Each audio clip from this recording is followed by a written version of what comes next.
오늘 불러오는 49가지 말 중에 좋은 부분이 있어서 낭독을 해보겠습니다.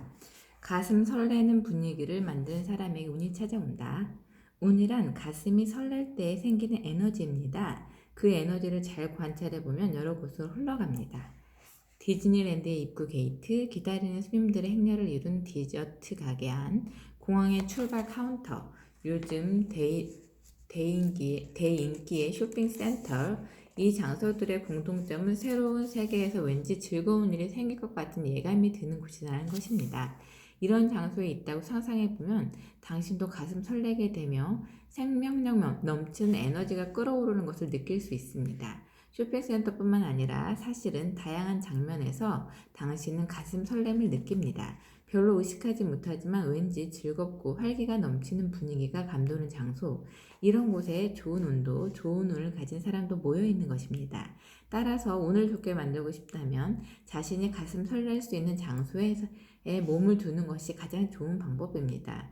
무리해서 적극적인 사람을 흉내내거나 무리해서 밝게 행동할 필요는 없습니다. 제가 알고 있는 성공한 사람들은 모두가 가슴 설렘의 천재입니다. 제가 알고 있는 성공한 사람들의 모두가 가슴 설렘의 천재입니다. 그들은 자신이 가장 좋아하는 것을 직업으로 삼고 있기 때문에 언제나 설렘으로 가슴이 두근거립니다.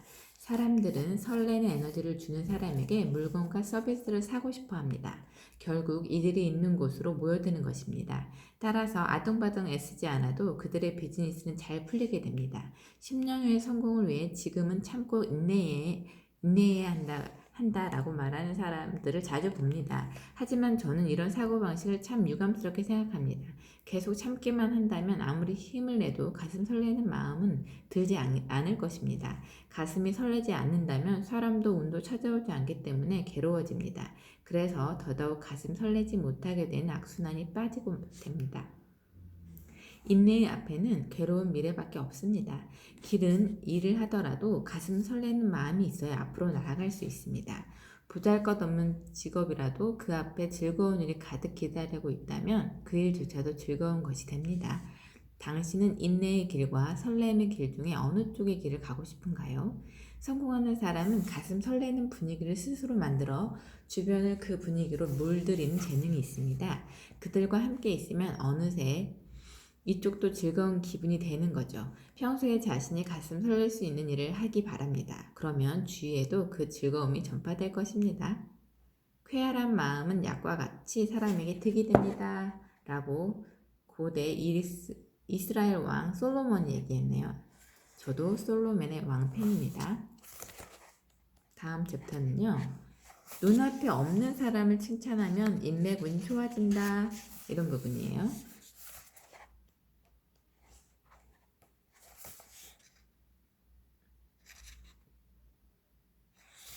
이 부분보다 다른 부분, 이 부분 도움 될 것 같아 읽을게요. 누군가 본인을 칭찬하면 기쁘지 않은 사람은 없을 것입니다. 우리 심리에는 칭찬해준 사람에게 따뜻한 마음을 갖게 되는 법칙이 있습니다. 따라서 다른 사람을 칭찬함으로써 상대방을 행복하게 만드는 것뿐만 아니라 상대방이 나를 좋아하기 쉽게 만들기도 합니다. 그리고 다른 사람을 멋지게 칭찬할 수 있게 되면 자신도 즐거워집니다. 왜냐하면 칭찬할 때마다 상대방의 멋진 점에 자연스럽게 눈이 가고 마음속으로도 정말 멋지다고 생각하게 되기 때문입니다. 사실은 다른 사람을 칭찬할 때는 눈앞에 칭찬하는 것보다 본인이 없을 때 칭찬하는 편이 몇 배나 효과적입니다.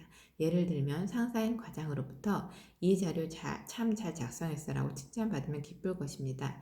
그렇다면 엘리베이터에 부장과 함께 탔는데 꽤나 열심히 일한다며 뭐뭐 과장이 항상 칭찬하더라고 라는 듣게 되면 기분이 어떨까요? 아마 과장한테 직접 칭찬받을 때보다 훨씬 감동적일 것입니다. 그리고 나를 잘 봐주고 계시는구나 라며 과장에 대해 굉장히 긍정적인 인상을 갖게 될 뿐만 아니라 존경심도 높아질 것입니다. 이런 기분이 드는 것은 다른 사람을 통해 자신의 칭찬을 듣게 되면 그 이야기의 신빙성이 더해지기 때문입니다. 사람은 본인 칭찬할 생각이 없는 누군가를 일부러 주위에서 칭찬하지는 않습니다. 하지만 그 사람을 눈을 배설하면 다수의 립서비스를 첨가해 과장들에게 칭찬하는 경향이 있습니다. 그렇기 때문에 칭찬을 받더라도 거칠의 인사 정도만 느껴질 때가 있습니다. 또한 본인이 없는 장소에서는 조금 나쁘게 말하고 있을지도 모릅니다. 만약 이런 사실을 알게 되면 큰 충격을 받습니다. 나를 칭찬하더니 다 뻥이었어? 저 사람 겉과 속이 다르구먼. 오히려 치켜 세워준 만큼 그 갭이 커 모든 것은 나쁘게 생각하게 됩니다. 물론 눈앞에서 칭찬하면 안 된다는 말은 아닙니다. 때로는 다른 사람을 통해 누군가를 칭찬해 봅시다. 이런 간접 칭찬의 좋은 점은 칭찬한 사람과 칭찬받는 사람의 한해서가 아니라 주변 사람들에게까지 행복을 확산시킬 수 있다는 점입니다. 칭찬의 말을 한 사람, 당신도 그 말을 전하는 중간 사람도 귀로 들은 본인도 모두 행복한 기분이 됩니다. 이런 행복을 만든 사람에게 굉장한 운이 돌아갈 것입니다. 당신도 뒤에서 험담이 아닌 뒤에서 하는 칭찬을 해보기 바랍니다. 그 다음에 챕터는요. 칭찬을 뒤에서 하면은 더 모든 사람이 행복해진다고 하네요. 항상 온화하게 우는 사람에게 운이 따른다. 사람은 누구나 온화하고 안정된 기분으로 하루하루를 살아가고 싶어 합니다. 그럼에도 불구하고 작은 일에 감정적이 되고 그 언짢은 기분을 그대로 다른 사람에게 발산해버리는 경우가 있습니다. 자신의 언짢음을 다른 사람에게 표출할 때에는 사실 마음속에서는 안 돼, 자제해야 하고 외치지만 이것을 제어하기가 좀처럼 쉽지 않습니다. 따라서 이것에 답답함이 더해져 더 화가 치밀어 오르게 되고 결국에는 폭발해버리곤 하는 것입니다. 한때 성공했던 경영자가 잘못되어 버리는 전형적인 사례 중에 주변 사람들이 떠나는 경우가 있습니다. 비즈니스는 순조로울 때만 있는 것이 아니라 실패할 때도 있습니다. 이 때문에 무심결에 화를 참지 못하고 나는 이렇게 힘들게 애쓰고 있는데 너희들은 아무것도 하지 않고 있잖아. 와 같이 사원들에게 감정을 표출해버리는 경영자가 있습니다. 하지만 사원들도 그들 나름대로 열심히 일하고 있으며 여러 가지 제안하고 싶은 것도 있습니다. 단 사장에 화가 나 있기 때문에 그것을 말하지 못할 뿐입니다. 이처럼 경영 개선에 도움이 될 수 있는 아이디어를 살리지 못한 채 사람들이 계속해서 떠납니다. 정신을 차리고 보니 무능한 싸움만이 남아 본격적으로 경영을 악화됩니다. 이런 일은 연애에도 볼 수 있습니다. 싸움은 어느 한쪽이 일방적으로 나쁜 경우는 없습니다. 하지만 감정적이 되면 자신만이 고통스럽다든지 상대방이 조금 더 알아주지 않는다든지 무조건 나쁘게만 생각해서 점점 사태를 나쁜 방향으로 만들어 버리기도 합니다. 내가 얼마나 널 생각하는지 모르지. 내가 무슨 말을 하는지 도대체 왜 모르는 거야? 마음속에 상대방에 대한 애정이 분명히 있는데도 상대가 떠나버릴 말만 합니다. 이것이야말로 자폭입니다. 화는 스스로 운을 손에서 놓아버리는 폭탄과도 같은 것입니다. 화는 스스로 운을 손에서 놓아버리는 폭탄과도 같은 것입니다. 당신은 이런 폭탄을 많이 갖고 있지는 않은가요? 멋진 운은 안정된 감정의 소유자에게 찾아옵니다. 멋진 운은 안정된 감정의 소유자에게 찾아옵니다. 그렇기 때문에 폭탄은 버리도록 하세요. 그 대신 항상 온화하게 대응한다면 둘 사이의 관계가 얼마나 좋아질지 잠깐 상상해 보기 바랍니다. 미안해, 그렇게 날 생각해주는지 몰랐어 라며 고마움과 함께 말을 전한다면 아니야, 나야말로 너무 심하게 말해서 미안해 라는 말이 되돌아올 것입니다. 어떤 상황에서도 온화하게 라는 것을 명심하시기 바랍니다. 어떤 상황에서도 온화하게 말하기, 온화함을 유지하기. 하늘에서 헬리콥터가 날고 있네요. 다음 섹터는요. 상대방을 좋아하게 되면 마음도 운도 열린다라는 부분이 좋아서 같이 얘기했습니다. 누군가와 싸움을 하거나 트러블을 가지고 있는 것보다 누군가를 좋아하는 편이 운의 기운이 상승한다는 것은 누구나 상상할 수 있는 일입니다. 하지만 나는 다른 사람을 좋아하는 게 잘 안 돼 라는 사람이 종종 있습니다. 이런 사람은 다른 사람을 좋아한다는 것을 너무 진지하게 생각했기 때문입니다.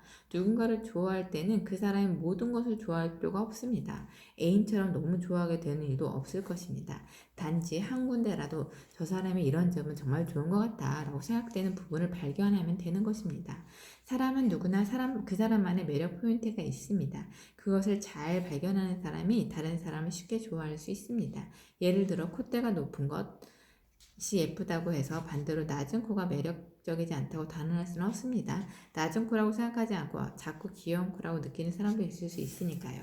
말수가 적은 점잖은 사람에 대해 저 사람은 너무 어둡고 우울해라고 느끼는 사람도 있지만 사려 깊고 위험이 있다고 평가하는 사람도 있습니다. 이처럼 다양한 사람들의 개성들 중에 매력 포인트를 발견한다면 이 세상은 멋진 사람들로만 가득할 것입니다. 어쩌면 다른 사람을 좋아하는 것이 서투른 사람은 매력 포인트로 볼 수 있는 것도 단점으로 보이는 것인지 모릅니다.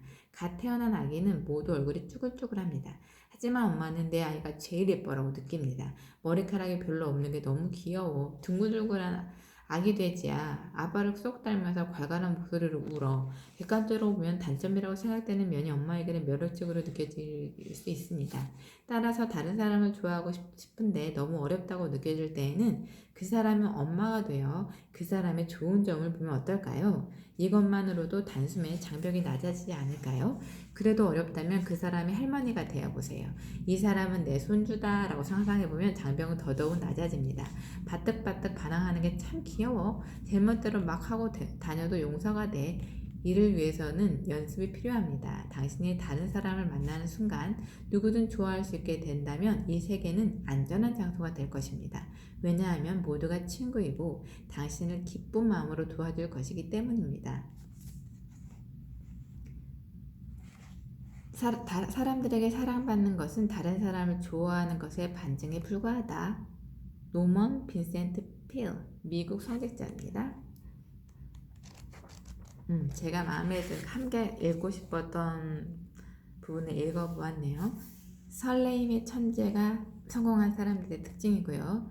그리고 또 안정감, 어떤 상황에서도 기복이 없는 그런 마음가짐을 갖는 게 좋다고 했고요. 눈앞에 말고 눈앞에 없는 사람을 칭찬하면 복이 굴러온다고 합니다. 우리 모두 오늘 불러오는 말을 계속해서 사용하고 우리 것이 되도록 노력해 보아요.